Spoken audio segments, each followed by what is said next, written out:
Hi, everyone.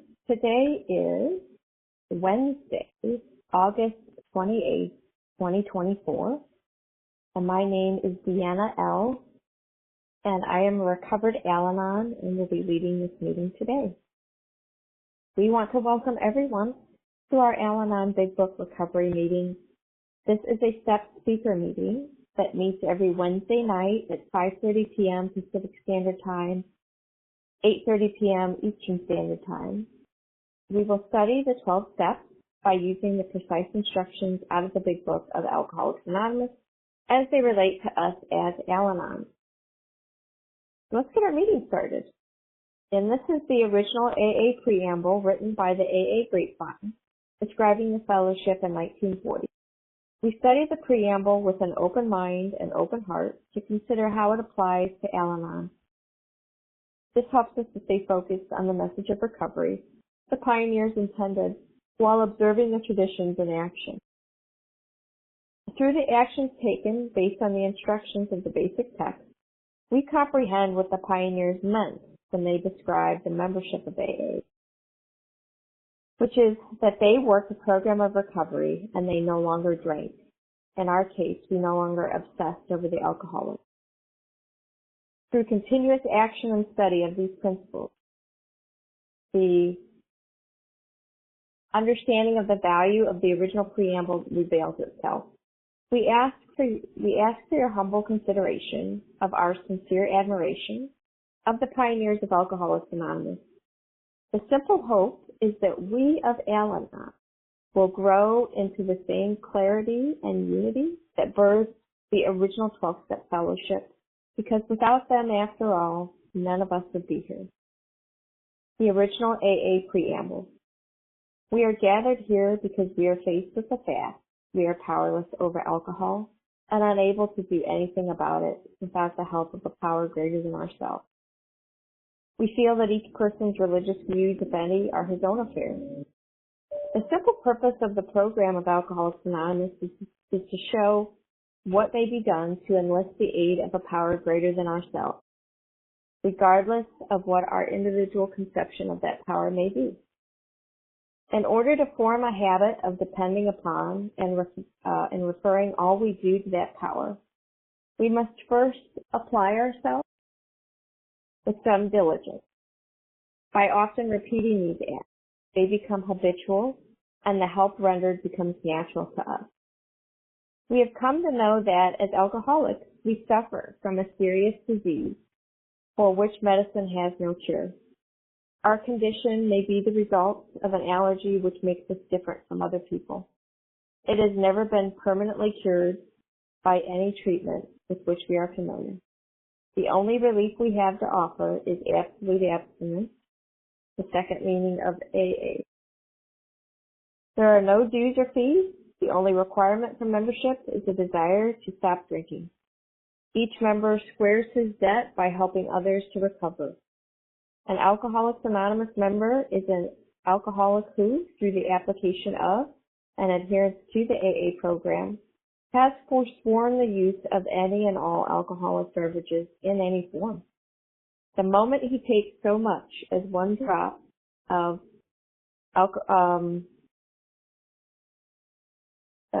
beer, wine, spirits, or any other liquid containing alcohol, he automatically loses all status as a member of Alcoholics Anonymous.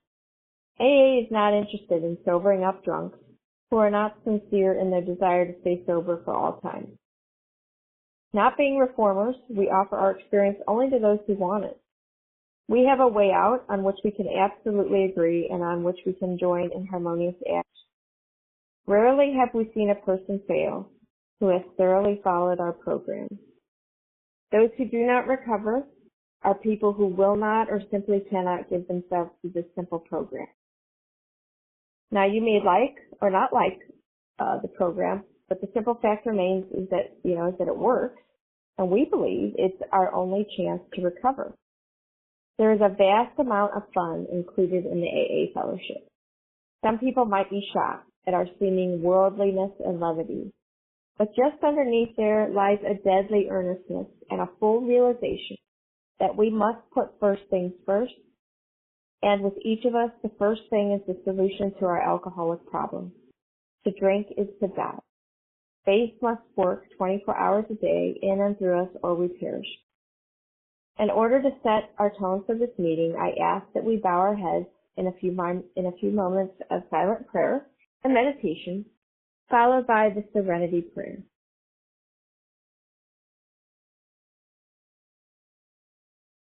God, grant me the serenity to accept the things I cannot change, the courage to change the things I can, and the wisdom to know the difference. Thy will, not mine, be done. I wish to remind you that whatever is said at this meeting expresses our own individual opinion as of today and as of up to this moment. We do not speak for AA as a whole, and you are free to agree or disagree as you see fit. Okay. In fact, it is suggested that you pay no attention to anything which might not be reconciled with what is in the AA Big Book. If you don't have a big book, it's time you bought one. Read it, study it, live it, follow the directions in it, and learn what it means to be an AA. A sponsor is anyone who's had a psychic change as a result of working the steps and has the willingness to work with others. For those looking for a sponsor to guide them through the steps, please stay tuned and have your pens ready to record phone numbers immediately after the meeting. Each Al-Anon group ought to be a spiritual entity having but one primary purpose, that of carrying the message to the Al-Anon who still suffers. This is our primary spiritual aim. Our job as a group is to provide people with a place to learn about and work the steps. It has been our experience that working the steps consistently provides us with a better, saner life.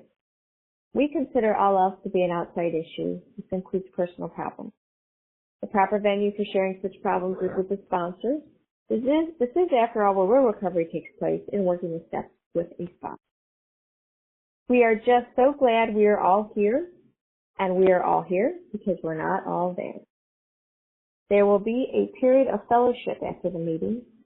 If you have questions, if you need a sponsor, if you need to check in or get current, or if you want to discuss other literature, please stick around for the fellowship. That would be a better time for these subjects. Okay, so we are in our 4th week of our step studies. So each Wednesday we're going through a series of steps. Last week we went through steps, I think it was 6, 7, 8, 9. Today we're going to go through steps 10 through 12. And I'm going to recap a little bit, more briefly though, on what we've talked about up to this point, because it is important. So, what did we talk about prior to this? That is that, we needed to understand what the alcoholic illness is, because we need to have some empathy and understanding for the alcoholic. Often as Al-Anons we've had discussed or been very judgmental of the alcoholic, and we need to understand what their problem is. So the alcoholic, they have a 2-part illness, mind and body. The body component for them is once they take that first drink, they have an abnormal reaction. They don't process it normally, and they lose control. They experience powerlessness. So that's how they can drink as much as they do or do what they do. It's because they are powerless. Now I mentioned that the alcoholic has a 2-part illness, mind and body. Now we as Al-Anons have a mind component, and that's what we share in common with the alcoholic. The alcoholic has a mind that keeps taking them back over and over to alcohol as a solution. Our mind as Al-Anons keeps taking us back over and over to controlling, as a solution for us. We get even comfort by controlling others, particularly other alcoholics. We think we know better, and we we get this feeling of superiority, self-righteousness. That's, that term self-righteousness is a term that really resonates with me. And I have not only felt that with alcoholics, I felt that with other people when I was very much in self-will and maybe felt like I won an argument or I came out on top. So you could say in a way we get drunk on the feelings of somehow, controlling, managing, and we get to feel better. So our powerlessness, we experience when we start obsessing about the alcoholic. It's almost like it is. We think at like alcoholics drink. We pick up a thought, and then it just takes on a life of its own. And even though we know it's not good for us to do, we do it. And then what happens is we treat our ideas and our thoughts as if they're reality, and then we get worked up emotionally about it, and then we may lash out, or we may follow them, or maybe checking up on them on their phone, or asking them, what are you doing in your program? Are you doing this? Are you doing that? As if we're, in charge. Yeah. So, I mean, that's kind of our cycle, but, so step one is really, for us as Al-Anons, getting to the point where we're like, you know what, life is miserable. At least that was the case for me. Life is miserable. It felt like there was a dark cloud over everything. And I was real nitpicky on the people in my life, including alcoholics. I was judgmental. How could they start drinking again? I thought they had the power to, I thought they could just know better and do better. I thought that they were going to be bad parents to their children because of alcoholism. So I'm going to be fairy godmother that needs to be in the life as a good influence. Yeah, lots of self-righteousness and whatever. But where that was getting me, and where that kind of thinking gets us, where we think we know best, and we're constantly, trying to work out what the alcoholics should do or getting burned up on what they're not doing. Where that left me, and many of us, it leaves us as miserable. To the point where I was like, I can't imagine people would want to be around me. And, like I said, I felt like I was acting like a mommy to my spouse, which really was a turn off to me. But I couldn't not do it. That's the problem. I couldn't not do it. Tried therapy for some of this stuff, as many of us do. We try these things that we think will work. And if we're the chronic Al-Anon, we're going to find that our mind just keeps taking us back over and over to trying to control another person, particularly an alcoholic. But it can bleed into other areas too. So we have to, in step one, fully get it that, we're screwed between the ears when it comes to this thing. We know it's not going to lead anywhere good, but we just keep doing it. And so if we're powerless, then we're going to need to tap into power. That's step two. Came to believe that a power greater than ourselves could restore us to sanity. And again, that just requires some willingness and hope. Thankfully, in this day and age, we have so many recovered sponsors that I know I was grateful that I got to talk to recovered people, and boy, hearing what they were like and what they're like now, like life before and life now recovered, that gave me a lot. That was very attractive to me and gave me a lot of hope. And that's really all we need for step two, is some hope and humility that we're not the greatest power out there. And also that we can't, so I'll hear people say, oh, can my mind be a higher power? Not that, we can't be this higher power, because we've taken a proper step one. We can't do it, and it has to be greater than humans, what this power is. Okay. But yeah, I mean, the humbling part of this, in our early on in our steps, is that we realize that we're contributing to the problem. And how are we contributing? You know, we talked in the prior step studies, but it is important to recap. We're contributing to the alcoholic. Okay? Our nagging, our whatever our tactics and strategies are, withdrawal, our being cold and icy, our trying to keep tabs. You know, not only are we contributing to it, but we think we can control it. It's making the alcoholic miserable. It's making us miserable. And here's the crazy thing: is that it's actually very dangerous to the alcoholic what we're doing, because we get in the way of God. We get in the way of their relationship with God and their journey. We get in the way of them experiencing their own rock bottom. Why? Why do we do it? Well, because we think we know best, and maybe selfishly too. On top of that, a double selfish, if you will. Not only do we think we know what's best, but maybe we're like, oh, well, if they get that DUI, then, you know, they're not going to be able to drive to work, and then we're going to have these, you know, we're going to have to pay the bill, you know, we may lie for them so that they don't lose their job. You know, we may do lots of things, because we don't want the consequences and how those are going to affect us. It would make our lives inconvenient. But they tell us early in the book, they say they're sure that the program of action in this book has its advantages for all.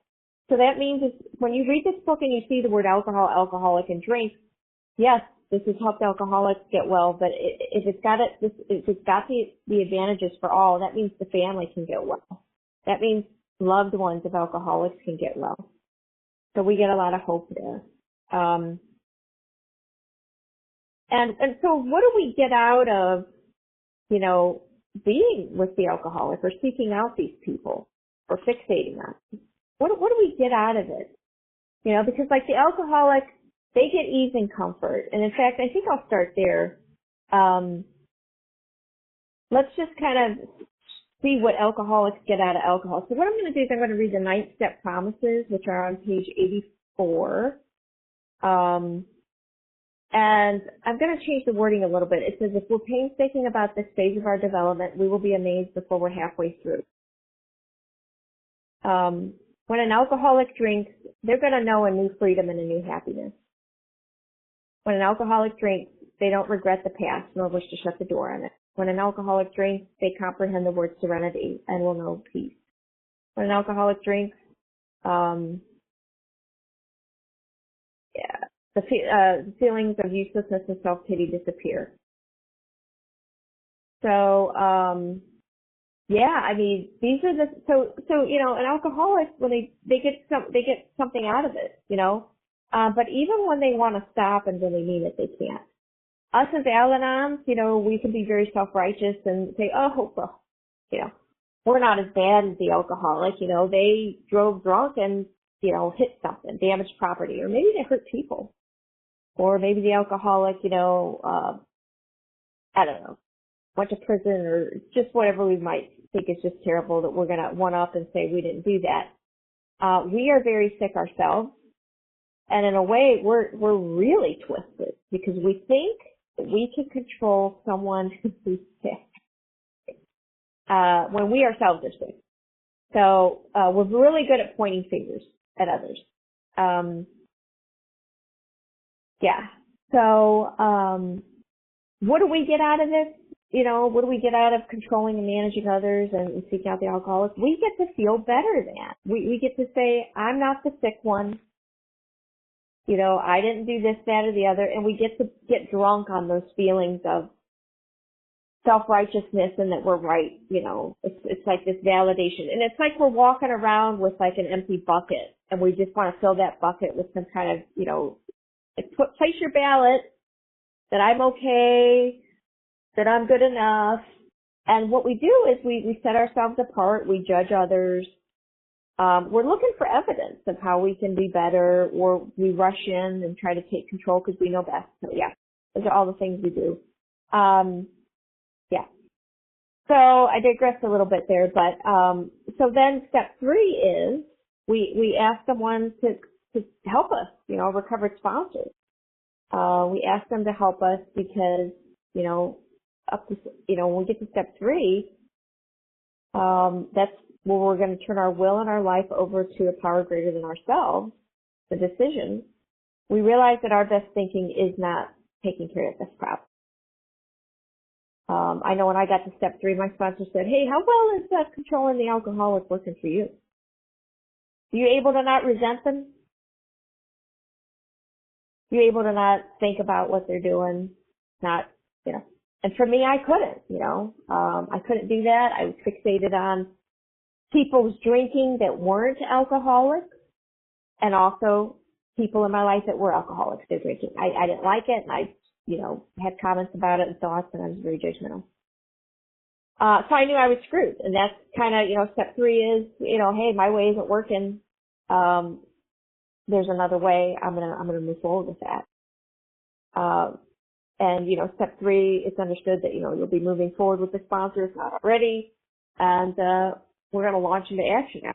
So our first action step is step 4, where we do an inventory. We get out, what are our fears, our resentments, and our sex harms. How have we harmed people, our incredible self? We need to get this down on paper because, this is getting down to causes and conditions. And it's not meant for us to feel bad about ourselves or beat ourselves up. Okay. It's like an inventory taking, a business taking an inventory saying, I've got some expired items on this shelf. Nobody's going to buy those. I need to get them off the shelf and put new supplies up so that they sell. Well, likewise, we're holding on to old baggage from the past, replaying, refeeling, reliving these stories. So maybe somebody did harm us, but we're the ones harming ourselves 200 times over when we replay, relive, we feel it. And we don't have the power to let go. That's the thing. We can't let go. So step 4, we get this out on paper. Step 5, we're going to share that inventory with the sponsor.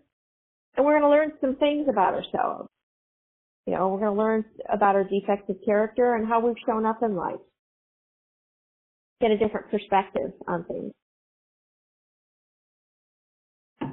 And that is, again, why we need a sponsor. That's why it's in a self-help program. You need somebody that's objective, that's been through this thing, that can look at things from a different light and help us see things where we might not be able to see.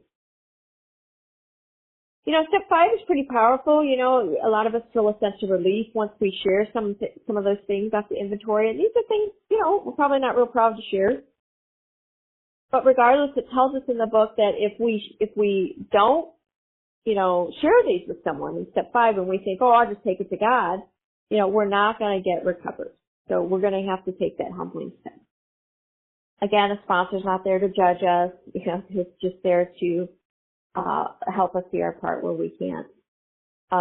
Step 6, and again, and all the steps, if you're new or you don't know, are in the big book. I'm looking at the 4th edition, page 69, or 60, or where the steps are. So step 6, I'm going to read it out. It says, we're entirely ready to have God remove all these defects of character. Okay, defects of character we learned in step 5. We're entirely ready to have God remove all these defects of character. Okay. So, we're basically saying, God, take these things from me. They're not helping. And we don't have the power to remove them ourselves. Many of us tried. A lot of us spent a lot of time trying to fix ourselves, mold ourselves into the best version of us that we could be. And, where did all those things we try get us? I know for me, I tried to do some therapy and self-help and even different spiritual things, and it didn't work long term. And then step 7, humbly ask Him to remove our shortcomings. So we're going to ask God the prayer to please remove our shortcomings. So there are prayers for taking those 2 steps. Step 8, we make a list of all people we've harmed. And we've harmed people because we've been in self-will. We've been trying to get our way and run the show. So Our step 8 list is pretty much already done. We take the people from our 4-step inventory, put them on that step 8 list, but we may add people to that list. We'll pray to our higher power. Maybe there's people we gossiped about that we didn't have a resentment in connection with, or maybe we owed money to somebody that didn't come up in the inventory, or we flaked out on plans, or, those kinds of things. So we might have to add some more. Step 9 is we make right our wrongs. It says in the book, big book, we're like a tornado that roars through the lives of people, particularly our loved ones, but also, hey, our coworkers, our friends, the community, we're going to approach those people that we've harmed. But again, for step 9 amend, first and foremost, we always discuss it with our sponsor because we're never to do any harm.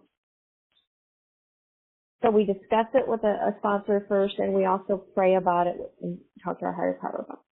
So once we get the clear on, yes, you can go ahead and make an amend, then we do that.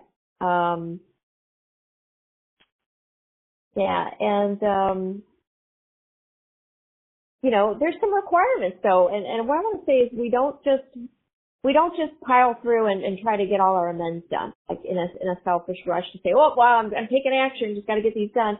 We're actually doing the amends for the other person because we've harmed them.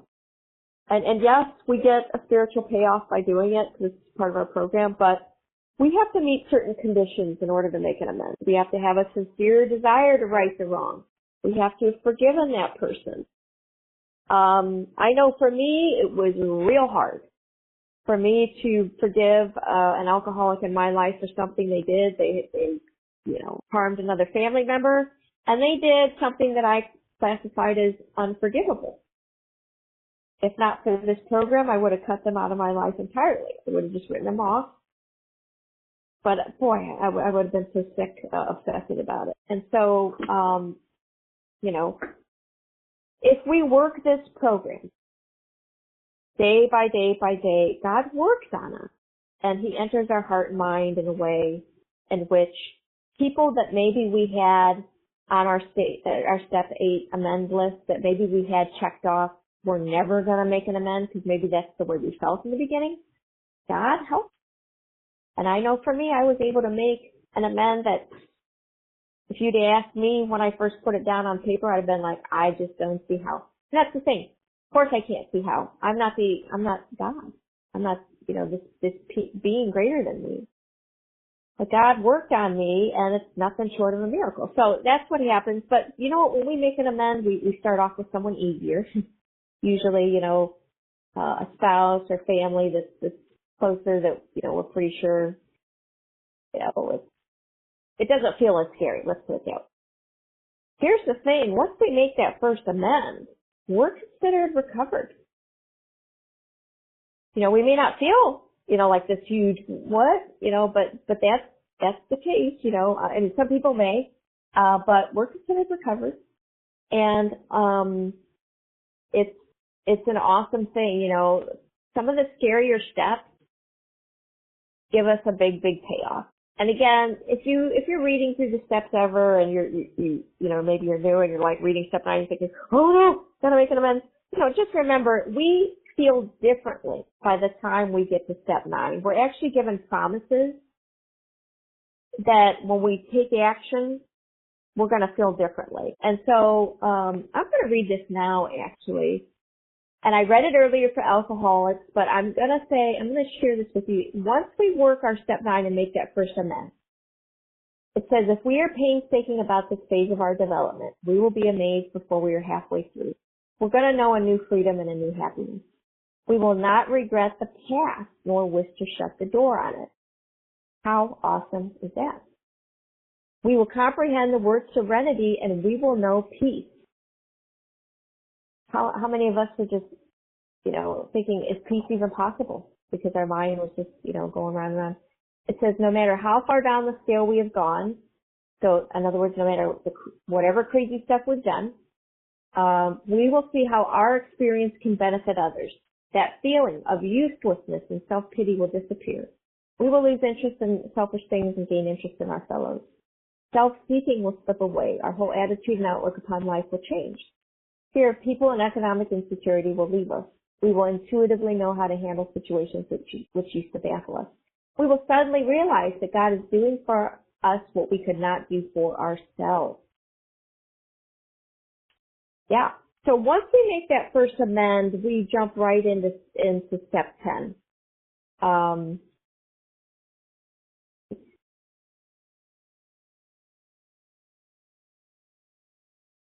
So let's see here. I would like to read in the book, go to where it talks about, okay, it says, this is page 84, this thought brings us to step 10, which suggests we continue to take personal inventory and continue to set right any new mistakes as we go along. We vigorously commenced this way of living as we cleaned up the past. So when it says we've cleaned up the past, that's referring to us making amends.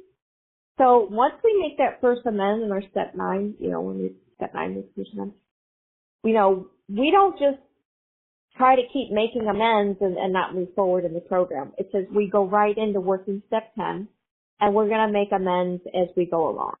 Okay? Yeah.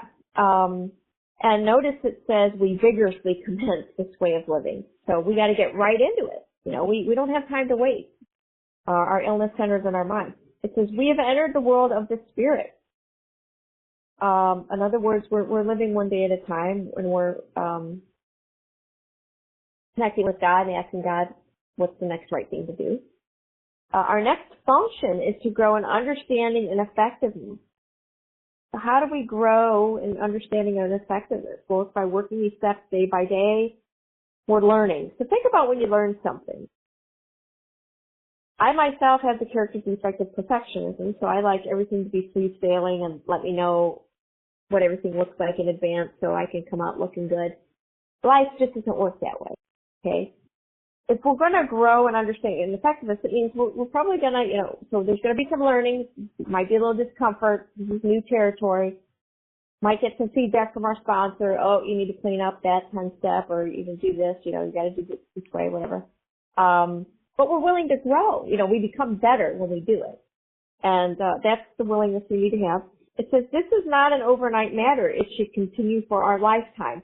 So there's no graduating from this program. A lot of us love one and dones. I know I do. Hey, just tell me what the end point is. Let me get there so I can take a breath, breather, and just relax. This is what we have to do for the rest of our lives because we get recovered, not cured. Okay, we will never be normal around alcoholics or people. We can't ever go back to just being normal. But if we work this program, precisely, we can be sane around alcoholics. I know for me, and it's possible for others that I know I've heard, we get peace. We can let people let things go and live and let live, which is really pretty incredible. It says this is not an overnight matter. It should continue for our lifetime. Continue to watch for selfishness, dishonesty, resentment, and fear when these crop up. So I just really want to highlight where it says when these crop up, meaning these are going to crop up. So it's not as if we get through the steps and all of a sudden we've achieved sainthood, because we work in a spiritual program, and we're not going to have these things come up. We're human beings. So when I just read we're going to grow in understanding and effectiveness, it means when these things come up, is it right? Selfishness, dishonesty, resentment, or fear, we're going to ask God at once to remove them. So step 10 has like 5 parts to it. So first thing is, when these crop up, we're going to pause. We're going to ask God to remove it. For example, somebody cuts me off on the, while I'm driving. Okay, I'm ticked off. I'm irritated. So I'm going to pause. I'm just going to ask God to have peace and remove me my anger right now. Okay. Then it says we discuss it with someone immediately. So when I'm driving, I can't discuss it with someone immediately, but as soon as I park and when it's safe to do so and I can, I'm going to usually call or text my sponsor, let her know, hey, I was irritated at this driver. and just, so I'm going to do that. And then it says, make amends quickly if you've harmed anybody. So in that case, I just got irritated with somebody. I didn't harm them, but let's say it was, I got snappy with somebody. That's happened before where I snapped at people. Then I'm going to make an amends. Hey, you know what? I was rude to you and short. That was selfish and dishonest. I regret what I did. I regret the harm. What can I do to make it right? That's the amend part if we need to do it. And then it says, then we resolutely, so with resolve, we're going to have to do this thing, we turn our thoughts to someone we can help. So, we ask God for help on all this. God, please show me who I can be helpful to.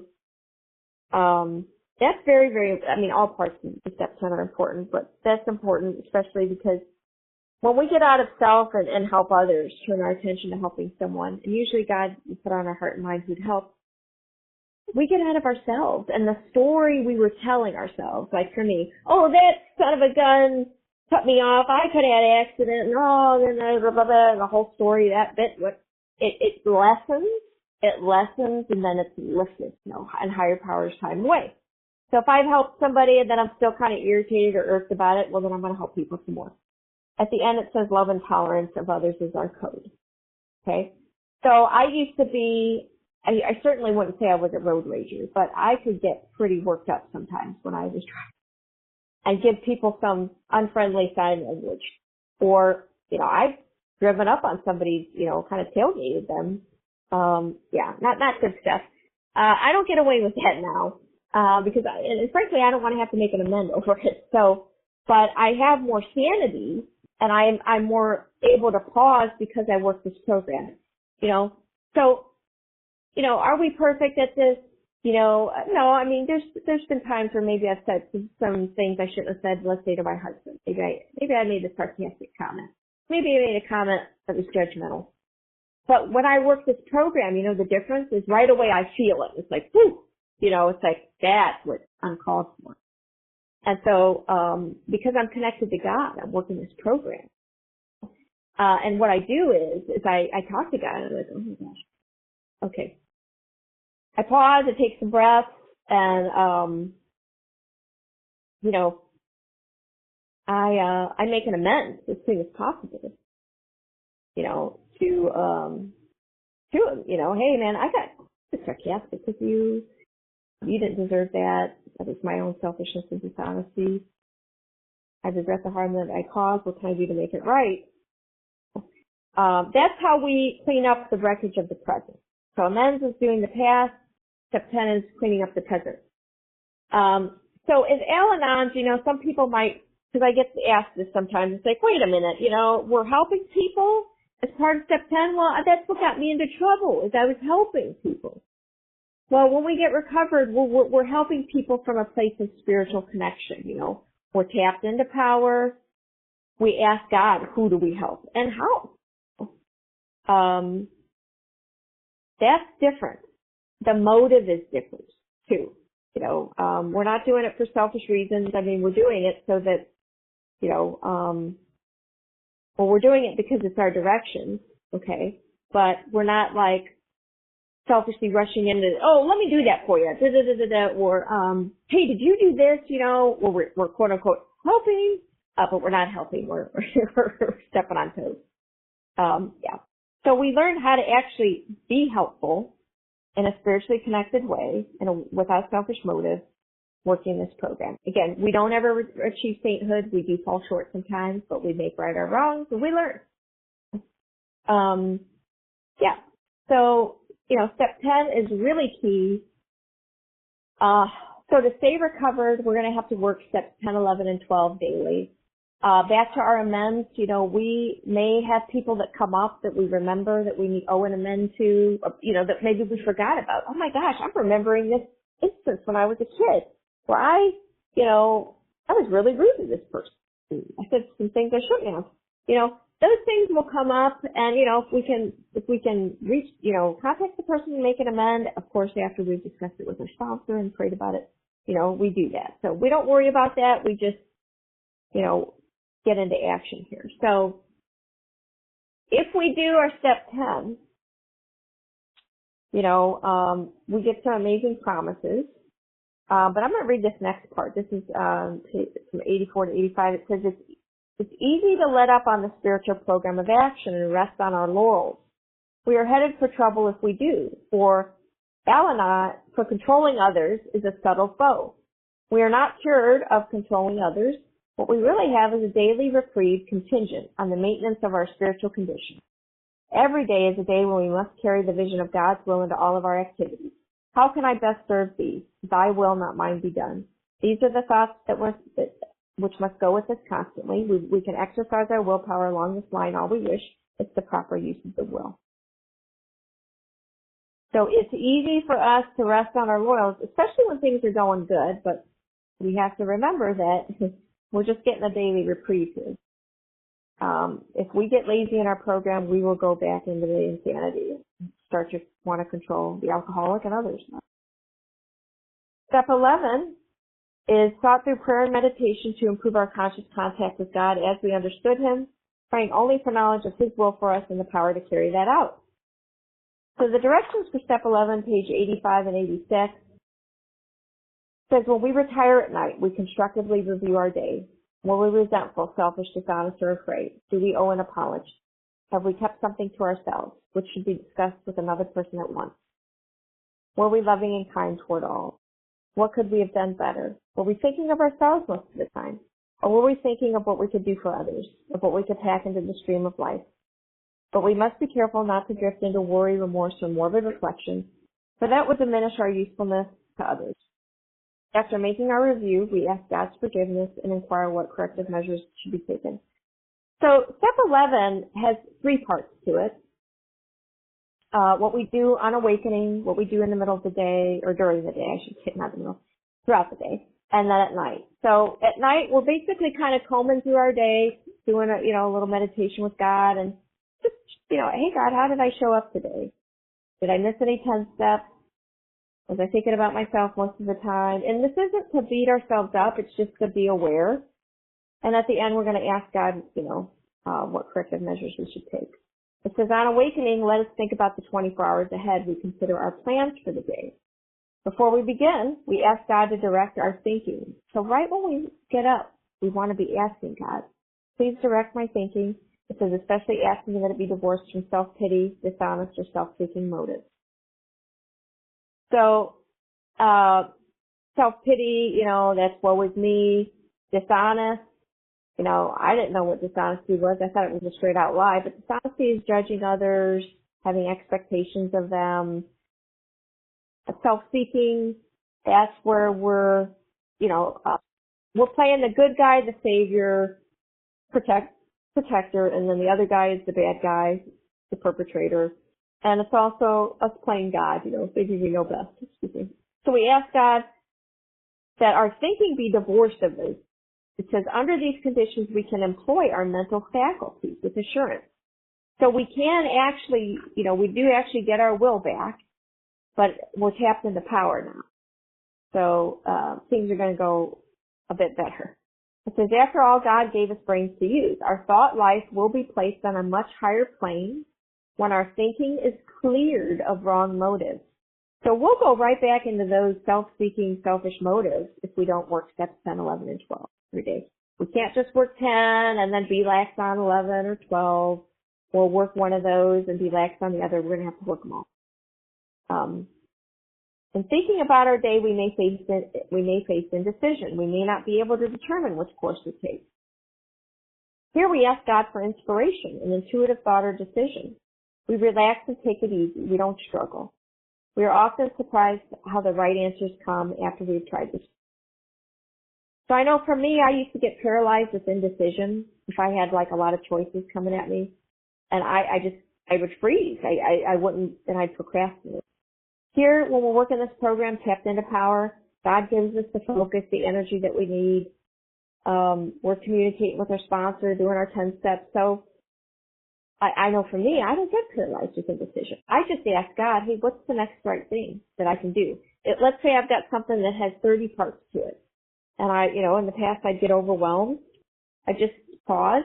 So step 11 includes a pause. We pause when agitated, is what it said, or, we relax and take it easy. So, we don't struggle. Also, when we're interacting with others, we don't get away with, like maybe in the past when we interacted with people, maybe we got belligerent, maybe we raised our voice, maybe we got real nasty with them, sarcastic. I know at times I could be real cutting and condescending. Hated when people did that to me though. We don't get away with that now. Love and tolerance is our code. So, if let's say something's going on, or maybe I feel like someone's been sarcastic to me and, oh, that's my hot butt, it used to be my hot button. Now, I'm a lot more subdued. But let's say it's a day where it's like, oh, this is getting me worked up. Well, I recognize it, and most of the times it's like I can pause, connect with God, just, ask for the next right thought or action, what to do, because maybe I'm not in a position where I can do all the 10-step actions right away, because I'm agitated, so I'm going to need help others. But maybe it's a situation where I need to help the person in front of me, be helpful to them, because I don't have anybody else to help. But I don't want to go back to my sick way of being. So I just ask God for power. I'm like, please, show me what the next right thought or action is. So it's the sacred pause, the power of the pause. It's very, very important. Because we work this program, we get those red flags of, oh, you've got some stuff going on here. You need to step away. Okay. I know for me, with my husband, if he and I are getting into we're having a disagreement, and it starts to get more intense. For me, I feel it, and I'll just say, hey, listen, this is getting intense or heated, I'm getting disturbed. Can we please, I need to step away. I need to help some people. Can we come back to this? And most of the time we're able to do that, and what I need to do is do my 10 steps to help people get out of self, get out of me thinking my point of view is the right way, and then God removes that obsession from me, that thinking that I'm right and my storyline, and then I can come back and talk with him and listen and actually truly listen, and then speak whatever God would have me share. So that's really powerful, and that's one of the beautiful things we get in this. We get our relationships improved.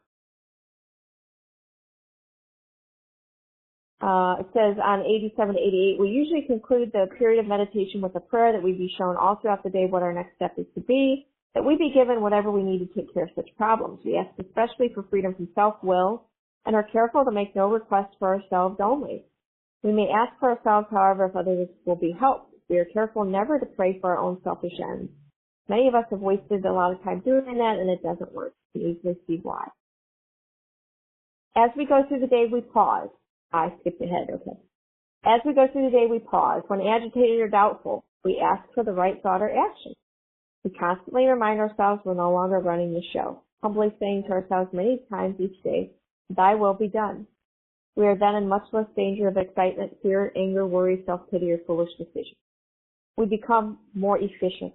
We do not tire so easily, for we are not burning up energy foolishly as we did when we were trying to arrange life to suit ourselves. Yeah, so it's kind of like when you use a GPS to get somewhere, to have it's going to show you the route. You're not going to be fumbling around, turning down streets and getting lost and wasting time. When you are, when we get connected to our higher power and we do these things in step 11, we're not burning up energy needlessly. We're not spinning our wheels, getting exhausted, getting worked up over the alcoholic or other people. We're not getting worked up over our thoughts and our imagined ideas of what should be or what is it. That's, the power of step 11. Step 12, having had a spiritual awakening as the result of these steps, we try to carry this message to alcoholics and to practice these principles in all of our affairs. So there are three parts to step 12. It says, having had a spiritual awakening as the result of these steps. So we work the steps, and we get the spiritual awakening. Then it says we try to carry this message to alcoholics. Yeah, so we're going to need to carry the message. And that can be, on meetings, starting up meetings. It could be going into the community is a big part of this. That's what we're meant to do once we get recovered, is to carry this message. So, there are people out there like us that are suffering. And they, and there's people that interact with those people, like, pastors and therapists and treatment centers and such. And it's our job when we get recovered, we have to give away what we've been so freely given. We have to give it away for fun and for free. So we're going to have to, go places. I know for me, I ask God, how can I help the man or woman who's still sick? And, I know from my sponsor, that going out in the community, doing what we call wind-up work, that's where the other Al-Anons would wind up, the families of alcoholics. That really does a lot for my recovery and is important. And not only that, it's what I agreed to do, because I said I'm willing to go to any length. Well, this is part of step 12. And that means I'm going to have to get a little uncomfortable and do things that are maybe inconvenient or that feel scary sometimes. But you know what? God has given me freedom. But I do have to punch my time card in. It's like if I was, because I do have a job here. I have to punch my time card. I've got to do the work. I can't just say, oh, give me my paycheck, God, give me this freedom, and then I don't do the work, or I do part of the work. I'm going to have to do this. So, I get out there and I go to where God tells me I need to go and try to carry this message. Then the last part, it says we're going to practice these principles in all of our affairs. So the principles are patience, tolerance, kindliness, and love. Again, we're not perfect at these, but we do need to work towards it. We do need to strive towards it. If we've, when we fall short, we need to ask God, what corrective measures need to be taken. We're here to grow in understanding and effectiveness. Okay, so we're going to have to be humble enough to admit our mistakes and to do better and right our wrong. So, it says on page 89 for step 12, practical experience shows that nothing will so much ensure immunity from, controlling others as intensive work with other Al-Anons. It works when other activities fail. This is our 12th suggestion. Carry this message to other Al-Anons. You can help where no one else can. You can secure their confidence when others fail. Remember, they are very ill. So when I read about, I think it was in the step 9 promises that, you're not going to regret the past nor wish to shut the door on it. That painful past of ours, and maybe the stuff we wouldn't have cared to advertise in the past, like, oh yeah, I was counting their drinks and treating them like a baby. Those things we just maybe wouldn't care to share with people. We're going to share them with others, in an effort to, let others know, particularly other Al-Anons that, we know what it's like. We've lived it. So our experience becomes our greatest asset. So we're going to need to do that. And, this program helps us to level out our egos. But we're going to have to carry this message. Okay. It goes on to say it happens that because of your own, Al-Anon experience that you can be uniquely useful to other Al-Anons. So cooperate, never criticize. To be helpful is our only aim. So we're running short on time here, but they give us all kinds of directions in chapter 7 on how you're going to approach the new person, the new Al-Anon. And basically, we're going to share our experience, then we're going to turn the talk to some aspect of our, Al-Anon experience. But, we're going to get a sense of what the mood is for that person. If they're feeling, more depressed, maybe we're going to start talking about our stuff. If they're in a humorous mood, maybe we're going to tell some funny stories. Kind of like a dance. Okay, you're going to let them lead, see where they want to take it and go from there. What they do really say is that we don't want to stress the spiritual feature of the program. We want to start talking about our experience and all the troubles that our controlling others have caused us, trying to control the alcoholic has caused us. Once they become curious and they ask, well, how did you get well? Then we talk about the spiritual program, and we can stress the spiritual feature freely. They tell us that. So they give us, there's a lot more directions. You can read that, but yeah, they give us, some guidance on what worked for the founders. And if we do that, we're going to be a lot more successful. All right. So we're going to move into our closing here. Seventh tradition, every group ought to be fully self-supporting, declining outside contributions. This group does not have a payment structure in place and currently requires no overhead expenses. If you would like to fulfill Tradition 7, please direct contributions directly to the Al-Anon World Service Office by visiting alanon.org. For questions about this meeting, or if you're looking for a sponsor, please send emails to alanonbigbookrecovery@gmail.com. Recordings can be accessed on YouTube by searching at Al-Anon Speaker. I'm sorry, let me say that again. I got that wrong.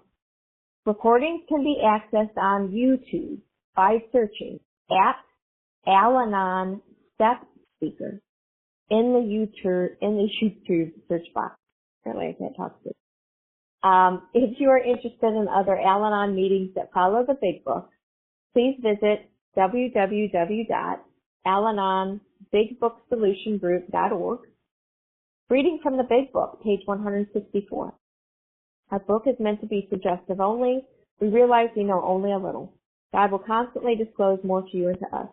Ask Him in your morning meditation what you can do each day for the man who is still. The answers will come if your own house is in order, but you obviously cannot transmit something you haven't got. See to it that your relationship with Him is right, and great events will come to pass for you and countless others. This is the great fact for us. Abandon yourself to God as you understand God. Admit your faults to Him and your fellows. Clear away the wreckage of your past. Give freely of what you find and join us. We shall be with you in the fellowship of the Spirit, and you will surely meet some of us as you trudge the road of happy death. May God bless you and keep you until then. Now let's have a moment of silence for the Al-Anon who still suffers, followed by the Lord's Prayer, or a prayer of your own choosing said in silence.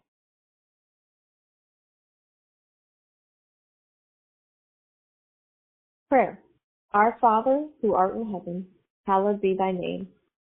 Thy kingdom come, thy will be done, on earth as it is in heaven. Give us this day our daily bread, and forgive us our trespasses, as we forgive those who trespass against us. And lead us not into temptation, but deliver us from evil. For thine is the kingdom, the power, and the glory, forever and ever. Amen.